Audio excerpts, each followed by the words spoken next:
أسهل رولو د لا كريم تقدري توجديه في 10 دقايق. غنبداو بسم الله على بركة الله. كما كتشوفوا معايا القوام درت 2 بيضات، درت ربيع كاس ديال السكر سنيده، وكنطربهم مزيان مع قبيصه الملحه وشويش ديال السكر الفاني.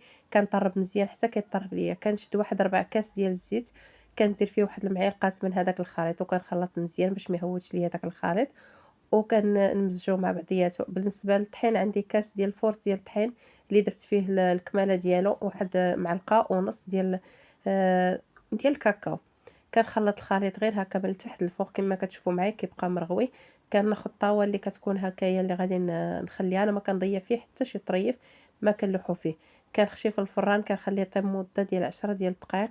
بالنسبة لا كريم انا درت هاد الكريم شونتيي، تقدروا تلقاوها في اي بلاصه. كندير فيها كاس ديال الحليب بارد وكنبقى نطرب حتى كنحصلوا على هاد القوام. ها نتوما ما شاء الله طاب لي هاد الكيك ديالي.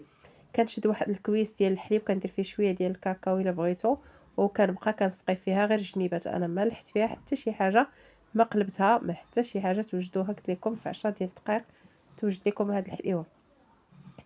صافي خوتي، كناخذ هذيك لا كريم وكنحاولها كنسرحها مزيان مزيان مزيان مزيان على الكيكه ديالي. وصافي ما كاين لا قلب هنا ولا حرك هنايا. كنشدو هكا كنبقاو كنلويو كنلويو، راه كلشي كيتغطى، ما كيبقى يبان لا هاديك الجهه التحتانيه ولا الجهه الفوقانيه. بعد كنحطها في شي طبيسيل وكنخشيها في الفريغو او في المجمد، كنخليها تبرد مزيان باش تجيني بارده. خديت كاس ديال الحليب اللي سخنته، درت فيه الشكلاط، ديروا القياس اللي بغيتو نتوما ديال هاد الكاناش. انا درت هاد الشكلاط اللي كان عندي، يعني درتو بلا عبار، درت واحد جوج جليدات ديال الجيلاتين او جوج وريقات.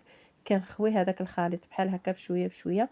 خاصكم تسناو عليه شويه حتى يبرد، انا ما كملتوش حتى برد. شوفوا معايا ما شاء الله. خديت هذاك الفويتين من الفوق وضفتو عليه، وهذه هي الكيكه ديالي. كنحطها تبرد واحد ساعه المكانه، وزوقتها بشويه من هذاك الخليط اللي بقى. وبصحتكم وراحتكم. الى عجبكم الفيديو خليو لي لايك.